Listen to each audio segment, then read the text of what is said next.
بسم الله الرحمن الرحيم. أعزائي المشاهدين والمشاهدات في كل مكان. يسعدني ويشرفني أن أتقدم لكم حديث هام وبسيط عن الجواز في مصر والوطن العربي. الجواز في مصر والوطن العربي في وقتنا المعاصر يعيش في أيام تكاد تكون أيام سعيدة وأيام حزينة، نظرا لوجود أشياء في الماضي ترتكب الآن بطريقة جديدة، ولكن وفق نظم أوروبية تتناسى الشرقية وتتناسى الدين الإسلامي وتتظاهر بالدين، ولكنها بعيدة كل البعد عن الإسلام، لأن الإسلام كان كالقرآن قال: بسم الله الرحمن الرحيم وجعلنا بينكم مودة ورحمة.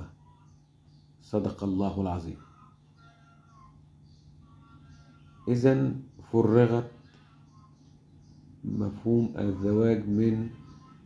وجعلنا بينكم مودة ورحمة على أرض الواقع، والذي يتكلم في هذا الموضوع يصبح غير سليم وغير واقعي،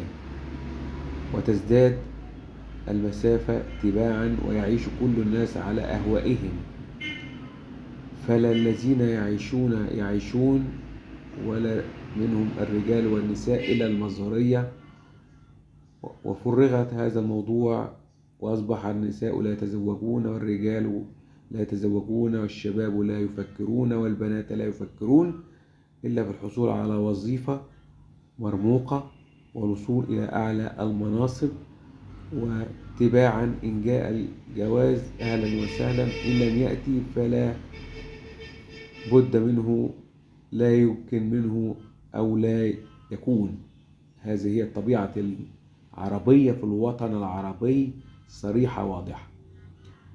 الأسباب التي أدت إلى ذلك هو النظرة إلى الغرب في أوروبا وأمريكا والبعد عن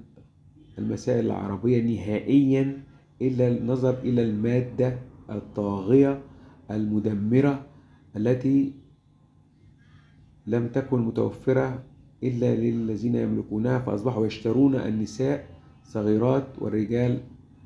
كبارا وكهول. وكل هذا أصبحت المرأة كسلعة طبيعية كالثلاجة والبوتاجاز، وهي تريد ذلك من أجل أن تتمتع بالمال وبالجنس وبالسلطان وبالسيارة وبالقصر. والرجل يتمتع بالمرأة من أجل الشهوة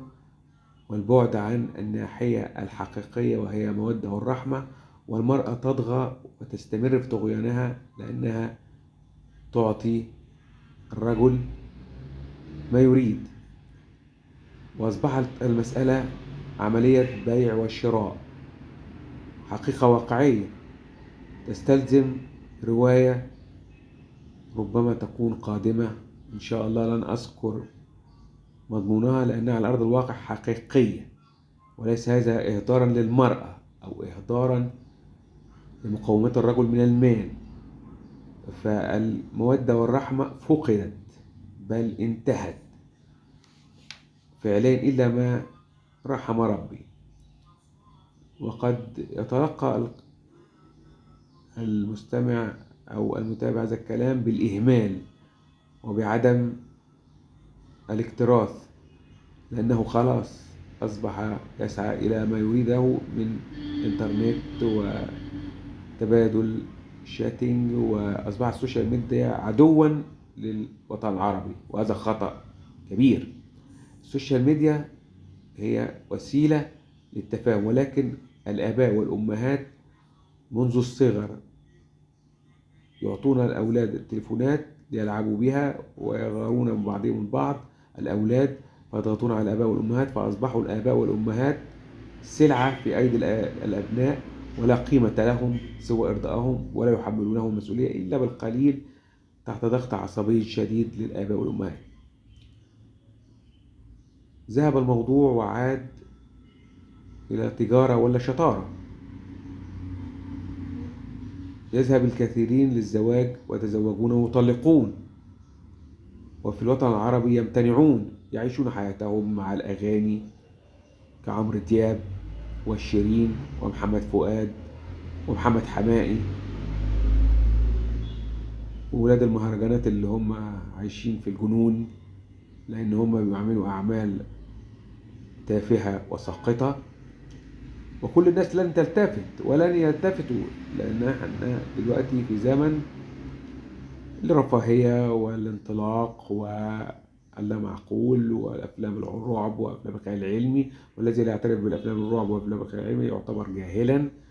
والذين يتفرجون على ذلك هم سعداء ومبسوطون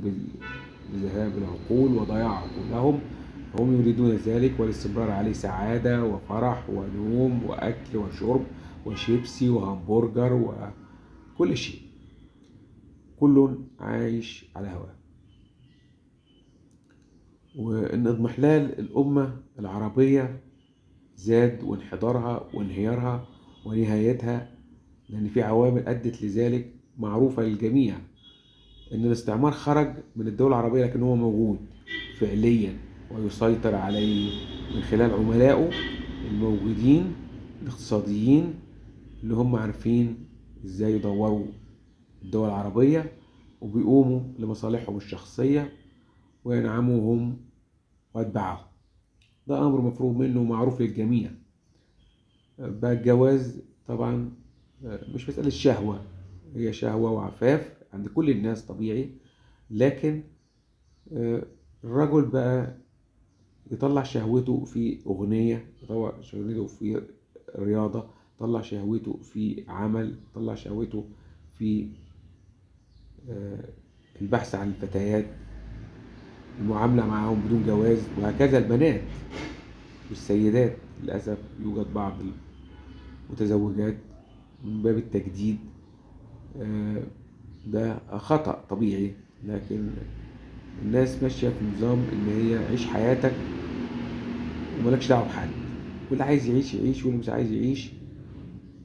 براحته، مالكش دعوة بالكلام ده خالص، ما تتكلمش، خلي الناس تعيش، انت حر، اللي عايز تعمله اعمله واللي عايز تعملوش تعملوش وانت ومزاجك. فطبعا ظهر بعد كده امور كتير، منها امور معروفة للجميع بدون ذكرها، عشان انا اذا اتكلمت فيها هتكلم بوضوح وهم مش هيفهموا، لانهم مش عايزين يفهموا، لان هم غير قابلين للتفاهم، لان هم عايشين في غيبوبة وعايشين في اكتساب المال، والمال خدوه وبياخدوه وهياخدوه وهيبسطوا اكتر واكتر واكتر واكتر، لكن ممكن يعني المال ما بينفعش الا الاكل والشرب، انما للصحة الصحة بتنتهي وكل هذا بينتهي. اذا الجواز كمشروع تجارة ولا شطارة اصبح مرحلة يأس بالنسبة للوطن العربي كله، لان كله عايز يعيش، مش لاقي الراجل الست اللي هي تعتمد عليها، ولا الست لاقي الراجل اللي هو بمزاجها، بقت العملية كلها فرجة. طبعا الناس تستغرب الموضوع بيتكلم ليه، ده على الخلق الخالق عادي، ده على الخلق الخالق، واللي يعيش يعيش واللي يموت يموت، ربنا هو اللي بيحيي وهو بيموت، لكن أوضاع بتزداد سوء وانحدار وانهيار، وكله عايش بمزاجه فيعيش، كل واحد هيتحاسب على كل حاجة بيعملها في معاملاته، في عمله، في حياته، في كل شيء. طبعا تجارة ولا شطارة هو ده شعار المرحلة في كل الدول العربية، اللي متجوز اتجوز وعايش، واللي متجوز ما اتجوزش، ولكن اللي متجوز عايش بالعافية، لأن هو مش قادر إن هو يسيطر على البيت بالعقل ولا بالتفاهم ولا أي حاجة إلا على فترات، واللي ما اتجوزش ما عندوش أمل، لأن هو مش واثق في واحدة، ولا واحدة عايزة اللي على مزاجها واللي على مزاجها مش لاقياه، فبقت العملية تسالي، كله عايش بقى مع الأغاني وعايش مع دماغه، نسي بقى الوازع الديني إلا شكليا وظاهريا. أصبحت المسألة إن هي إيه، خلاص إن أنا برضي نفسي على جنب وارضي نفسي بمزاجي ومع أصحابي مع صحباتي، كل دوت أدى إلى انهيار المجتمع الأسري والمجتمعي اللي هو في الوطن العربي كله.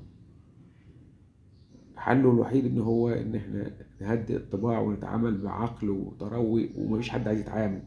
إذا استمر الموضوع هكذا وهيكثر طبيعي المغالطات